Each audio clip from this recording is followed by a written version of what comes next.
Ladies and gentlemen, welcome back to Kagekaze's domain, where sandwich is always credit to team. Alright, I'm pretty much picking up right away from the last video where I did a lot of talking. Whew! Hell yeah. And hopefully it was informative. Talking's one thing, talking to provide information is another. All good.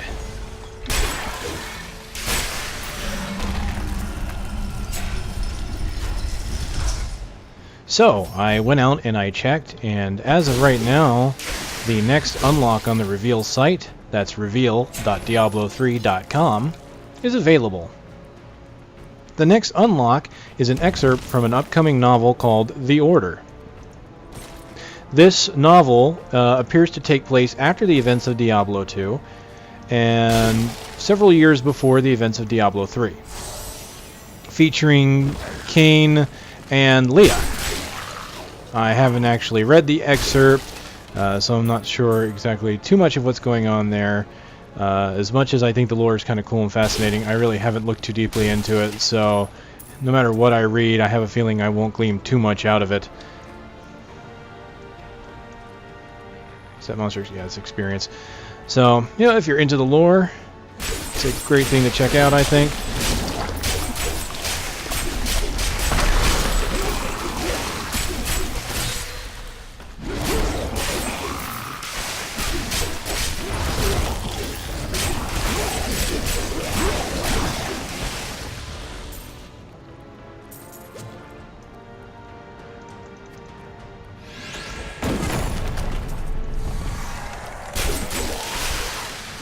Come back here.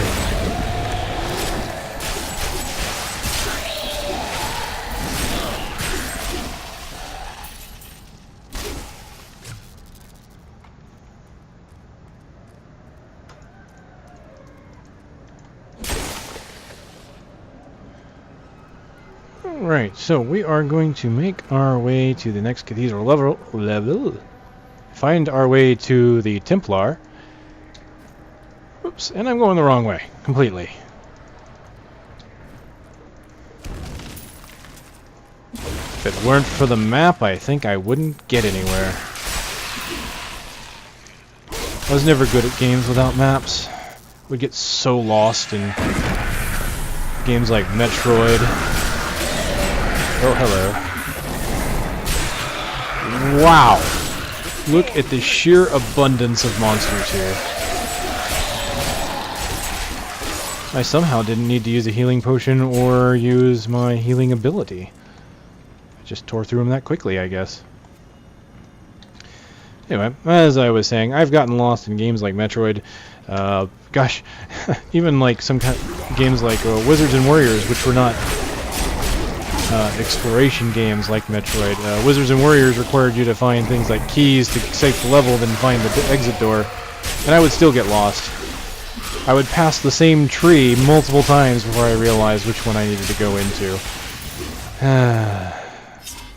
Good old school games. Alright. So we're going to progress here, search around. Hey, look, gold. Out of a shelf. Not a very secure location, if you ask me.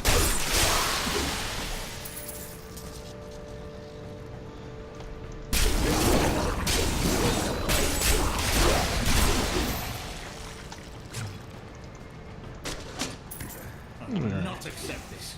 It's not my time to die.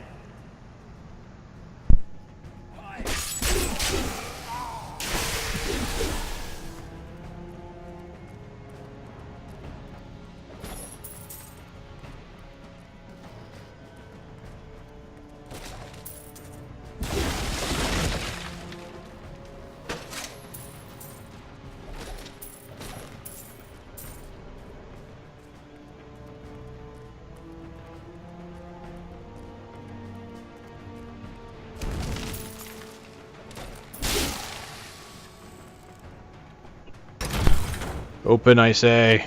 Open! Oh, hello. Oh, yes. Fun times. Please, summon more skeletons. I want you to.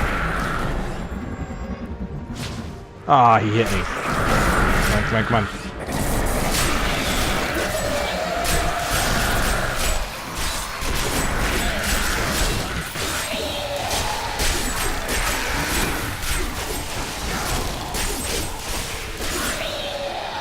Alright. Maybe that's just OP.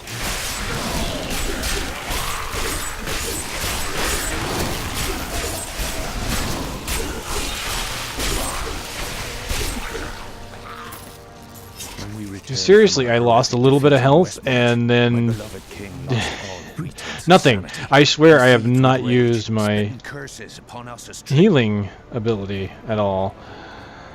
I haven't needed to.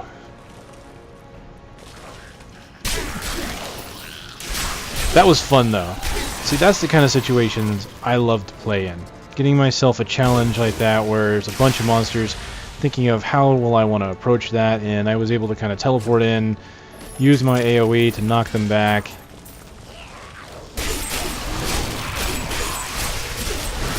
And for as many times as I used Ravenclaw kick, I still had plenty of spirit left over.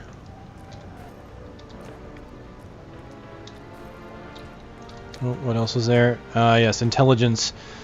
Since this ones I have give me experience, I'm going to keep them for now. Intelligence, you know, you might think, well, why would you even want to use that? Intelligence is not your primary stat. Well, I urge you then, if you ask that, to go and check out my Demon Hunter videos for patch 16, because I went over quite a bit of stuff in that video. And one of them was the primary attributes. Of course, I did pull that out. You could look in my channel under the Diablo 3 general playlist, and I've got a primer there for primary attributes. And essentially, the short answer to that is because intelligence gives you resistance to magical spells. There, I've kind of spoiled it, but honestly, there's more to it, which is why I urge you to go and look. If you have any questions regarding primary attributes, keep in mind that not everything may be covered in that video, and there might be some information that is not 100% accurate, but at this point, it's not easy to exactly find the definitive answers. There's a lot of theory crafting, of course, going on, and I haven't had a chance to look at all of them in depth. There are plenty of resources out there that if you want to search, I would highly recommend it. Keep in mind these are high-level, there's some high-level concepts there too for how everything works if you're looking into theory crafting. So you might get buried in pretty deep before you know it. So, forewarning.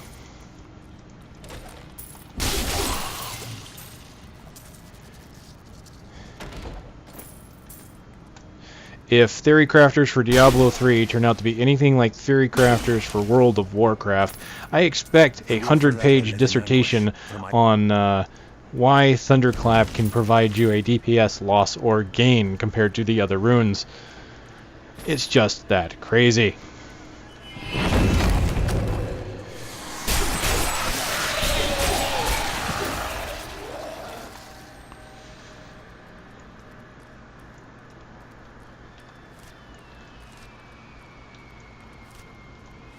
The beautiful thing about skills that I've seen in this game so far, and all the ones I've had a chance to play with, and ones that I've looked up, whoops, I already went that way, that's correct, is that most of the skills, again, kind of have a reason to exist, something that you want to use them for. And so therefore there doesn't appear to be one right answer, and there's been a lot of discussion about skills and skill choice. I highly recommend going to Diablo fans because they copied a lot of the information that Bashiok put out there in a discussion regarding skills, replayability, customization. Bashiok spent a lot of time one day just answering forum questions regarding that stuff, and I think a lot of what he had to say was very well said, even if not everybody agrees with him. I personally agree with him in the philosophy that this Diablo 3 team is trying to put together. Very good read. It is currently on the main page of Diablo fans. If you go there when this video is put out, it should still be there and quite easy to find. Maintain your incantation. Your magic is weak. I am free. My path becomes clear. Now, back to my mission. Level 9 skill category, Dashing Strike. 25 spirit. Quickly dash at the targeted enemy or location, striking for 100% weapon damage and rooting the target for 1 second. So, if an enemy is trying to play keep away with you... Oh, apparently I got a new rune here. Piercing Trident. I do not want to lose my Fists of Thunder, but I could very well use this. As I was saying, I'm going to miss my Fists of Thunder. Yes. Dashing Strike. The 1 second root is great for enemies that are playing keep away with you, such as treasure goblins, you pygmies, and you're chasing them down and they don't want to stop. Hey, dash, they're just put in place for a second. Not only that, but you do 100% weapon damage, which is honestly pretty good for a mobility skill. 100% weapon damage. So I like Dashing Strike. You do not have to select a target. You will dash further if you have a target, is what I've noticed. And I'll experiment with that a bit here as well. For now, we're going to go into Deadly Reach. Piercing Trident increases the area of effect of the second and third strikes. So honestly, nothing about Deadly Reach changes. Still get 6 spirit per attack, 110% weapon damage, and it hits out to 25 yards. The difference is the area of effect is increased.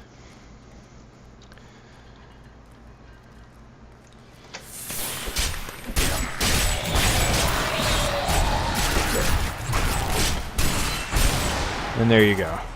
And the way it works is the first strike is obviously not different. And it's, aside from a kind of a greenish hue there, as you can see. There it is, kind of green. Boom. It doesn't do a particular damage type, so it will be based on your weapon for what damage type it does. And then the second strike goes in kind of a V formation there. And then, of course, the third strike goes off in a trident or triple pronged position. This is honestly great for larger and honestly spread out packs. Tight together packs is probably better to use Fists of Thunder, simply because Fists of Thunder not only has a nice area of effect in front of you, it's kind of a tight-knit lightning ball, which is great for compact monsters that might try to be rushing you. But it also has knockback. So honestly, for those, Fists of Thunder might be a better ability to use, even though this has a larger radius on it, or a larger area of effect. And that's simply because of the situation. When they're tight-knit like that, small explosions usually are the best. Small localized damages. This is for those spread-out monsters, like the pygmies that tend to dance around you, and for monsters that are kind of coming at you from multiple sides. And this would be honestly a great ability, now that I've got Trident, to combine with another generator like Fists of Thunder. I could put Fists of Thunder on one, Trident on the other, and basically do a 1-2 combination with Thunder and then get the third one on Trident. Or just use the first strike of Thunder to teleport in and get the second and third abilities.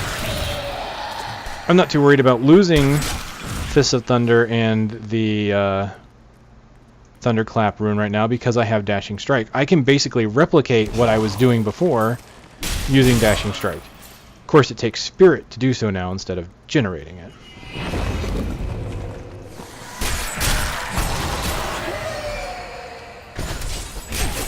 That was an accident.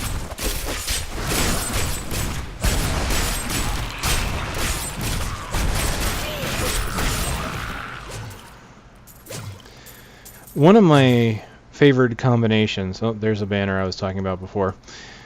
One of my favorite combinations, prior to getting Thunderclap, was to use Dashing Strike and Tempest Rush combined with Lashing Tail Kick. I would actually take off Breath of Heaven, and I would actually take off Blinding Flash.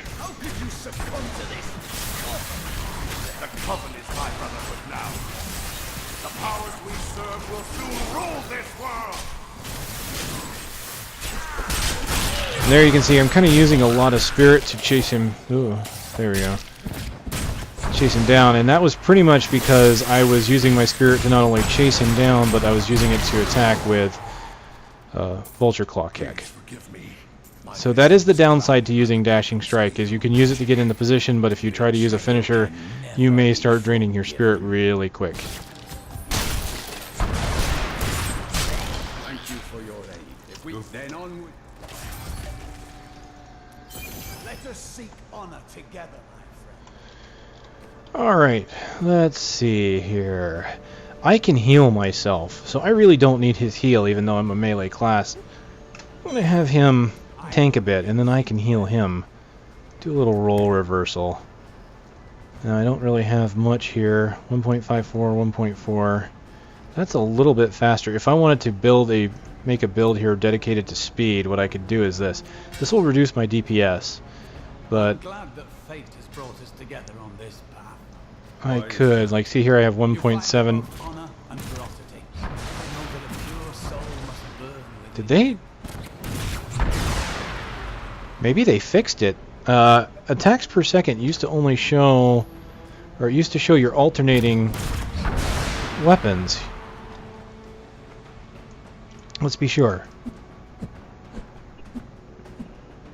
Maybe they did fix it, because it should be showing it. Let me find a I don't have anything slow, so if I take that off, it's to 1.5.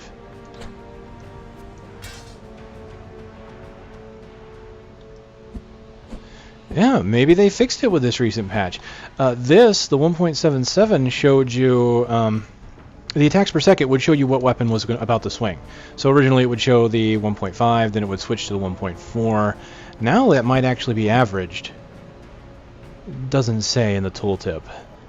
Because if I put this on, the attack speed doesn't change. Oh, okay, there it is. It's alternating 1.7, 1.8. So apparently the attack speed of these are so similar, 1.54, 1.4. See, it's not changing. But with this, 1.7, 1.8. So I increase my weapon swing speed by using this, even though it reduces my damage. Only reason you may want to try that is because it would be a high generator for spirit. So you're basically going to sacrifice your DPS by doing that. But because you're getting a lot of spirit, what you could do, and this was again suggested in comments. Unfortunately, I do apologize for not having names when I make these references to my comments and emails. I really should. Oh, you get thorough inspection a lot earlier now. You used to not get that until you got into the Skeleton King's room. Okay, it's because I like to give credit where credit is due when I'm able to pull information from emails and comments. Because, you know, they're not really my own work, and when that's the case, I don't like to really take credit for something I didn't do. Of course, at the same time, at this point, I have not gone to asking people, you know, is it okay if I mention you? So, at the same time, mentioning them without permission would be bad. In my opinion. I try to keep things on the up and up.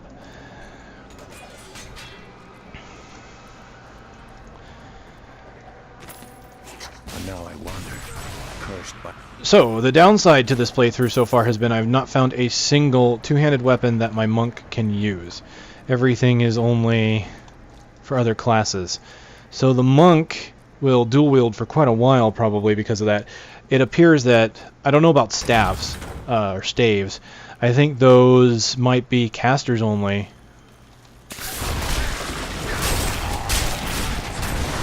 But, Daibos are the monk's unique two-handed weapon, and those aren't dropping very much here. I think they might be delegated to later parts of the game, possibly Den of the Fallen or Skeleton King's room. Speaking of Den of the Fallen and Skeleton King's room, I have gotten some confirmation from viewers, actually, that some of the newer monster types are showing up earlier in the beta now. I speak of course, monster affixes such as Waller, which puts a wall around you, which that effect has apparently been changed from when people were watching it on the Beyond the Gate stuff. So that effect is slightly different. It actually walls you in on 3 sides now, not just 2.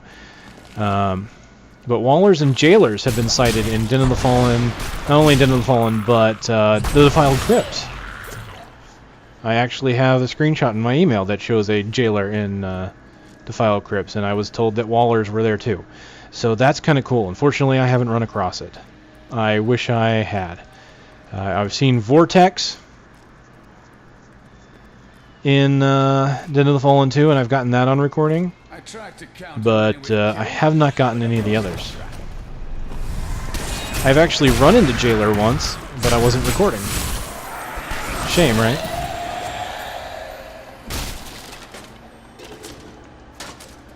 And there's a quiver.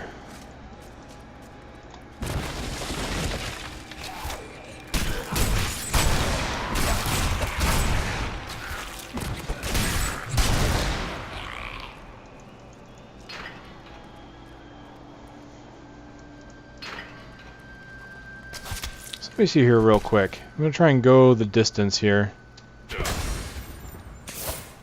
And as you can see, I moved hardly any distance at all without a target. But with a target...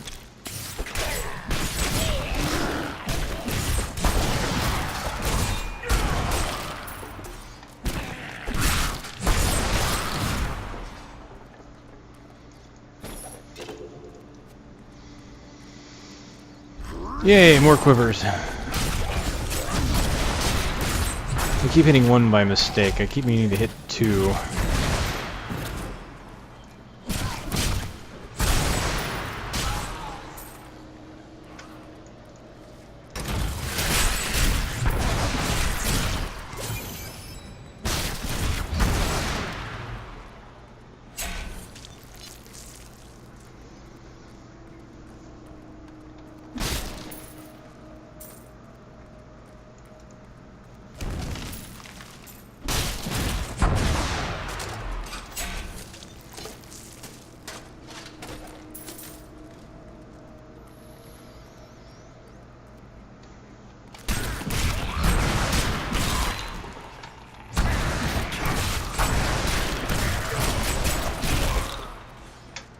Eventually, I will break your shield, and I will come after you.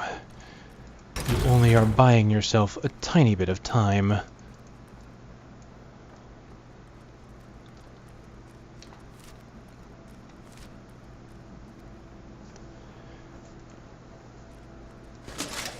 Oh, hello.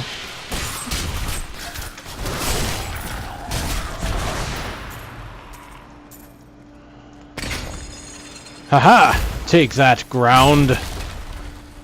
I meant to do that. I really did. That worked out. That was actually unintended completely. Okay, so the chandelier was too, but hey.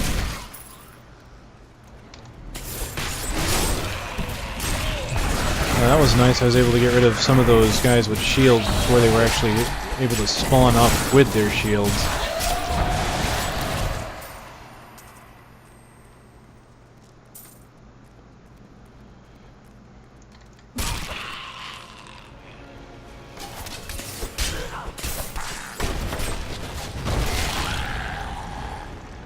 Funny thing too here is I have been told as well that some people have seen some items drop while killing monsters with the environment.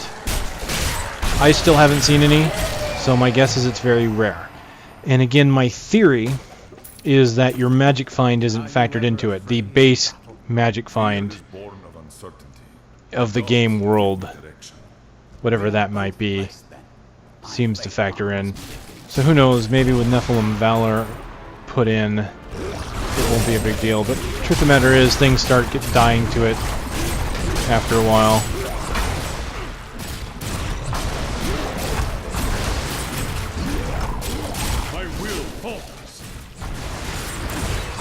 Just so I can use it. Oh, that's a decent chunk of health, isn't it?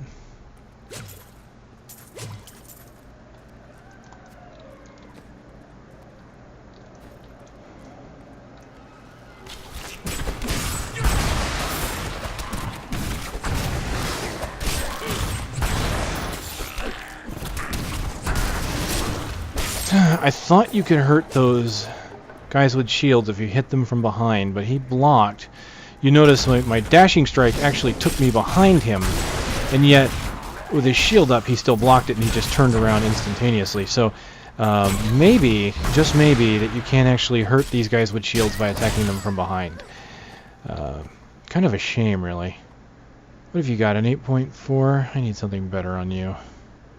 And I don't have anything better. I already gave away my shields. Let's replace your 9 with a 52 and be done with it. That's right, you'll use it and you'll like it.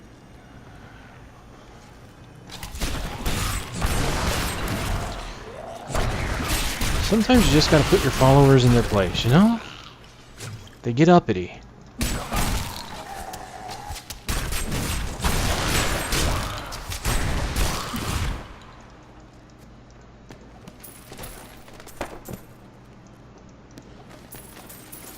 When they get uppity, you have to show them how strong your pimp hand is. It's as simple as that.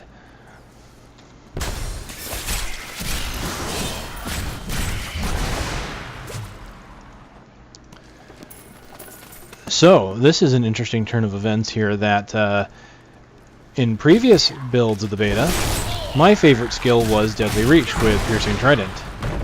I still like it. But what I'm noticing is I'm really missing Thunderclap. I think that has replaced Trident as one of my favorite abilities. And I think it's simply because of the potential and the movement and all of that. It's just fun times for me.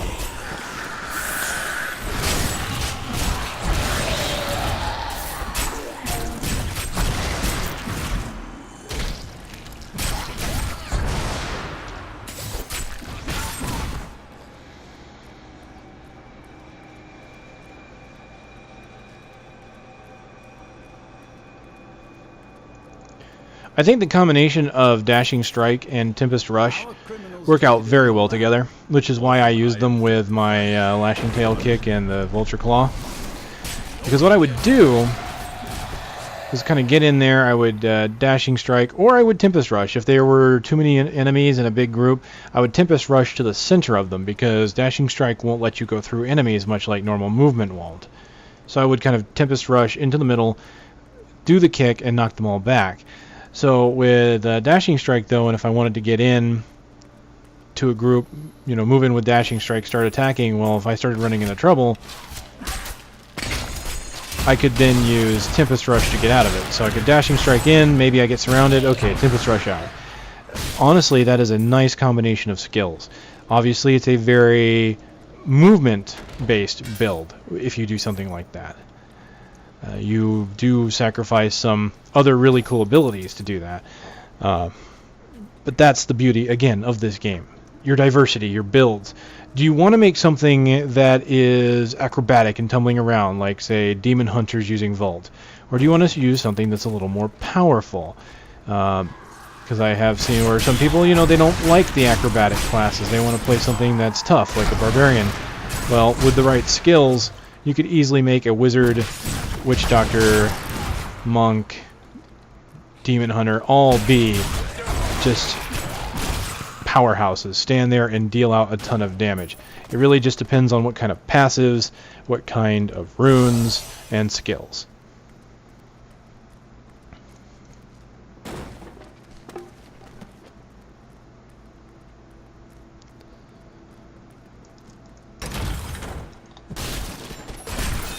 There's been some argument out there about having skill trees back, people wanting skill trees. You know, skill tree systems were pretty cool at first, but there are fundamental flaws in the skill tree system.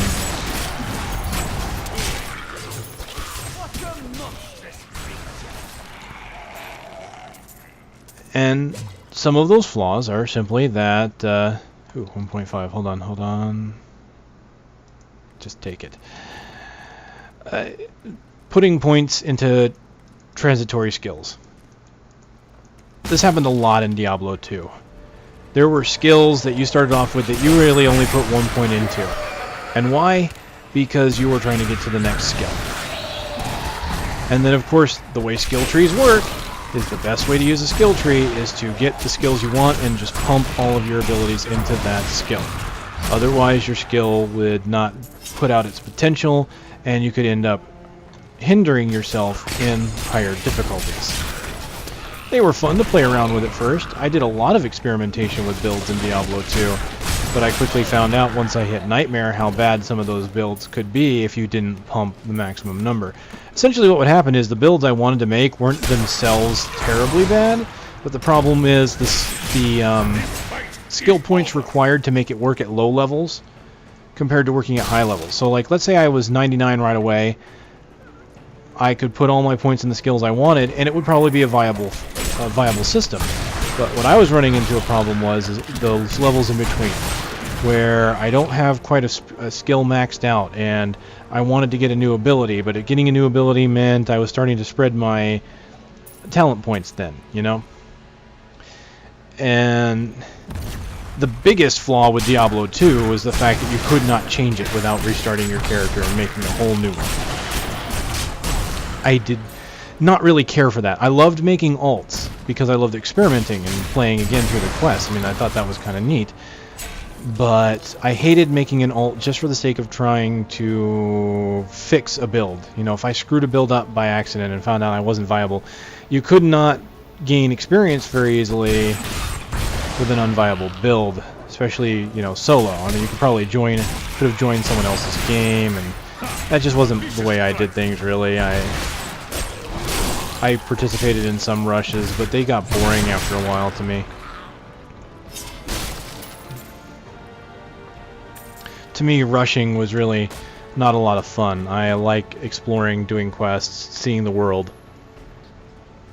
Which is probably why that kind of system didn't resonate with me, even though I played Diablo 2 for years.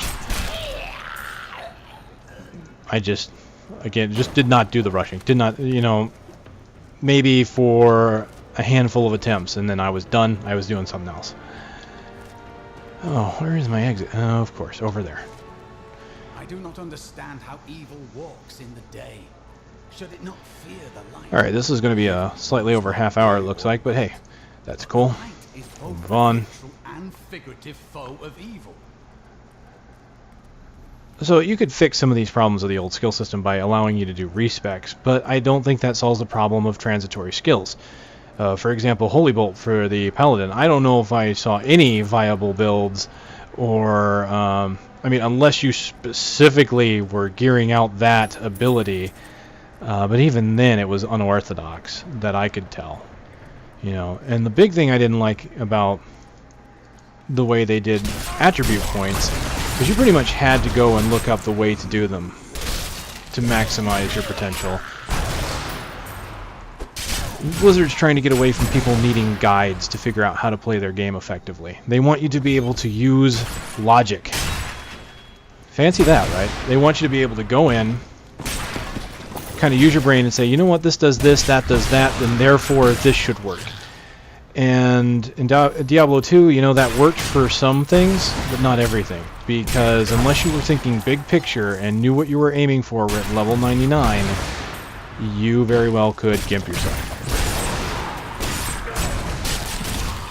So I like being able to change my skills. I like not having to worry about skill points. That means all of my skills will be equally effective at all levels.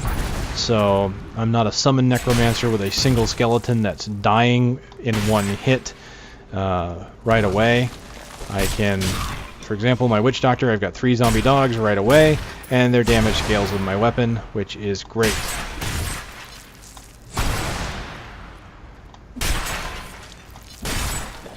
All skills scaling like that means that it's honestly going to be how you play that differentiates you. And of course, because there are 20 plus skills, 5 runes per skill, there are plenty of different diversities that will allow you to be unique to the person standing next to you. And there's a lot of skill overlap. Now, this is something that Bashiok was talking about. I mentioned the post that he did. Keep your distance from him. This burden is mine to bear. The dead bring peace from your Lost my train of thought for a second there. I apologize. Traitors! Even in death, the armies of Condorus will still obey their king. even if you will not. I'll get back on it here in a moment. We have just arrived in Tristram.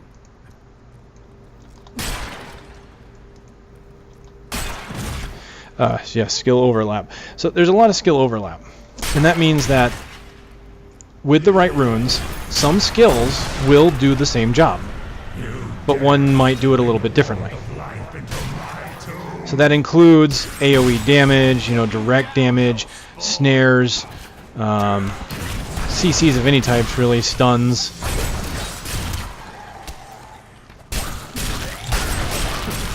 And that doesn't mean that just because a couple abilities do the same thing means you have to use them both. I mean, you just pick one or the other based on your preference. And sometimes your preference is just going to be aesthetic. You might like a skill just because it looks different. And that's cool. You can do that.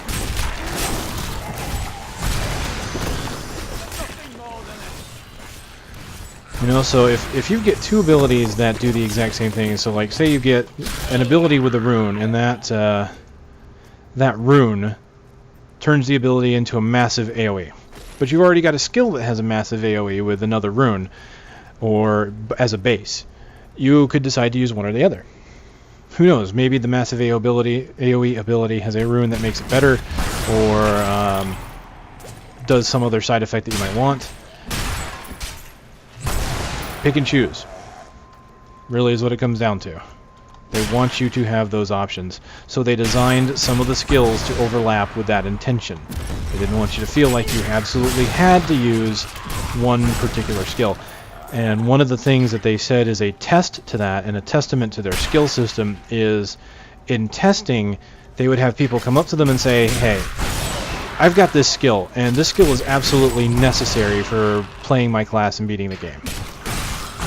Well, then someone else would come up behind from that person and say, hey, I would absolutely need this skill to play my class and beat the game. They would both be playing the same class, but they would reference two different skills. To them, that means they've done a good job, because that means that the truth is neither one is needed, because one person found a build that they could beat the game with and be effective with, and someone else found a completely different build, and they both thought that two completely different skills were necessary. And so that simply means they weren't, and there goes your balance.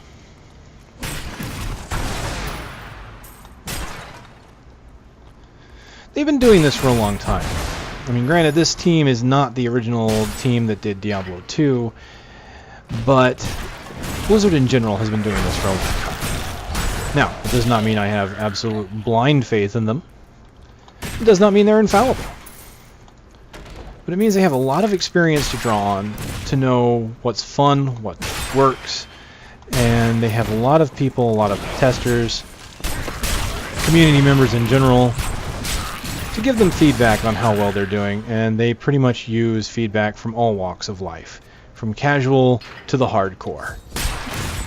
Just because they don't listen to one group's advice doesn't mean they're not listening, and sometimes people tend to forget that. They are listening, but they are gauging everyone's opinion.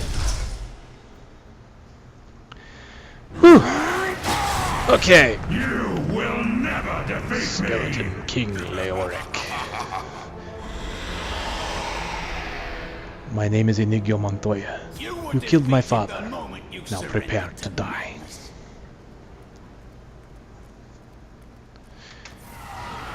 Yes, I've been doing a lot of talking again today. Hey, but that's what these primers are for, right? Lots of information to go out to newbies and veterans alike.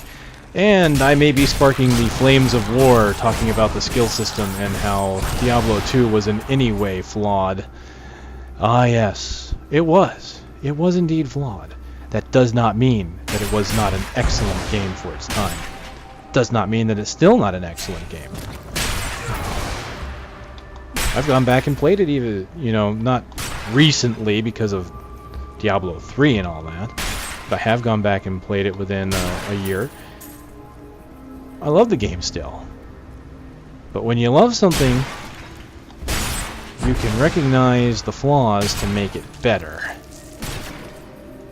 blindly saying it is the best does it no justice. Everything can be improved in some way or another.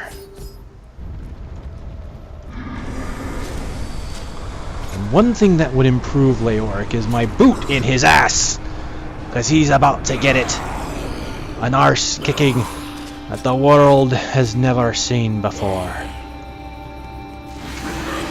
Alright, here comes the blows. Good job, Templar. Here, let me heal you. Yeah, knockback's not working with him. Whew. Alright. He's hurting, but there's a cooldown. So since knockback does not work on Leoric, I will save my kick for the skeletons. Let's get behind them. Okay, I can go ahead and use it a couple times now because I'm full resource.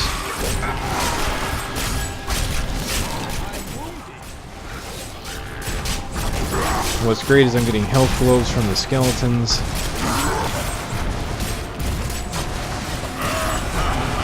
Oh, move. Oh, Cormac was out of range for that one.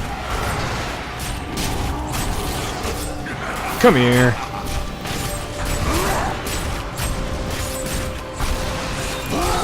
What's great is I'm facing the right direction, and all the skeletons that are walking towards me are getting hit by deadly reach before they ever touch me. Positioning is key.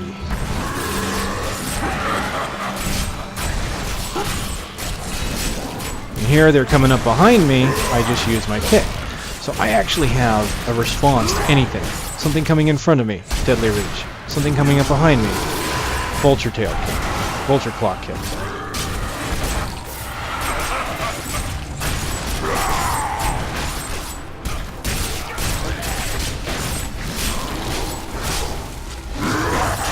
Kaboom!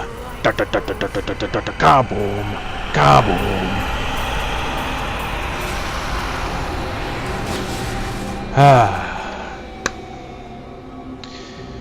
Very good. Not quite level 10. Close enough. Ooh, Resident Knuckles of the Snake. 11.2 poison damage, and I get life every time I spend Spirit. That's kind of a cool mechanic monks have. Scouting leather gloves, lucky targe, and regular leather gloves.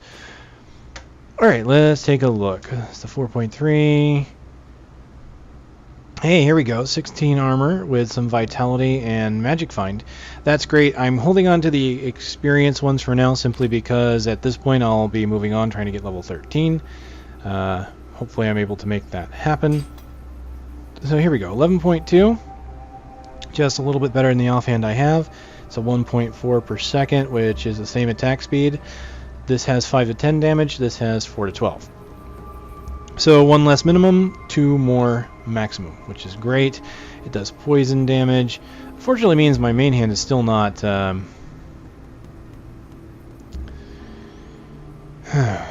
magical. And what I like about this, and I think this is why I haven't had to heal, to be honest with you, this saber gives me life after every kill, and I've been killing quite a bit in groups, and I get a percentage of every damage I do as life.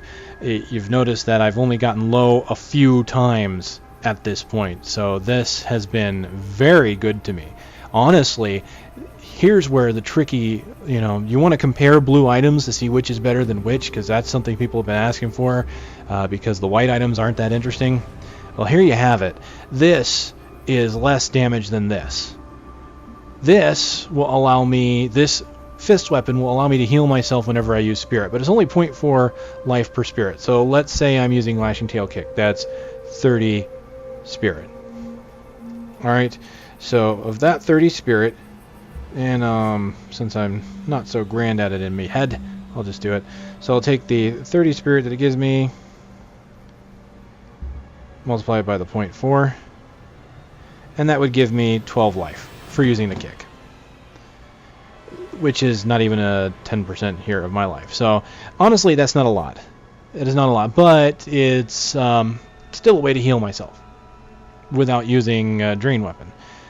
So here it is. Do I get more damage? Like if I do this, I go from 18.6 to 19.2. Is the 1% DPS, or not 1%, is the 1 extra damage every second worth losing my survivability stats? And this is something you're going to have to consider at high-end play. Right now, honestly, it's kind of a no-brainer. I just really think I would just keep the higher damage dealer. Simply because I'm not worried about my health right now. I have healing skills and I have defensive skills. But there's where your interesting choices come from. So let's just go ahead and put that on. I want to see real quick, 19.2, yeah, okay. I did pick up a short staff to answer my question that apparently monks can use staves. Some classes can't, monks can. This is, though, crude, so therefore not even worth it. As you can see, 68.7 attack, so less than 1 attack per second. It is gone. Alright, let's look at the rare gloves. Vital, 6% magic find. Monster kills grant experience, so this is definitely a replacement for the gloves I'm currently wearing. And health globes give me additional life. So there we go. I will go ahead and zoom in. And as you can see, there they are. And this is kind of a little bit of a confirmation on something I've said before. Apparently rare items will have a random color given to them. All the white and blue sets appear to have default colors. As you know, there are dyes in the game that you can change colors with. So some rares will automatically have a color assigned, which I think is cool. You know, if you don't want to go out and buy dyes, you can maybe pick up random colors and see what happens. And then, of course, you can change them down the road if you want. Alright, that is it. This is up to level 9 in the Skeleton King. I will be back at you guys with my level 13 abilities. And we'll go over all that. The monk class feels very strong. I love the mobility. Thunderclap is a new favorite toy. It's felt almost as good as the first time I used Seismic Slam. Let's just face it, there's hardly anything like Seismic Slam, which just knocks everything back. This was awesome, though. And it's these things, these new abilities, that every time I play a class, I find a new reason to love that class. So honestly, when the full game comes out, I am probably going to just be constantly changing what I think all the way up to level 60 for each class. But hey, that's the good thing. To me, that's replayability. So, and even at 60, I'll still be experimenting and looking for gear. All right, patch 18, the Monk, Diablo 3 beta. We're counting down the time, guys. We've got about 1 week, honestly. I've got 1 week to get everything else done. That is May 1st. That is when the beta ends. And then we have 2 weeks to the actual release, guys. Count it down. Getting close. I'm excited. I bet you guys are excited. So leave your questions, comments, suggestions here or at theshadowpost@gmail.com. Thumb up the video if you like it. I appreciate that. And I'll see you guys next time.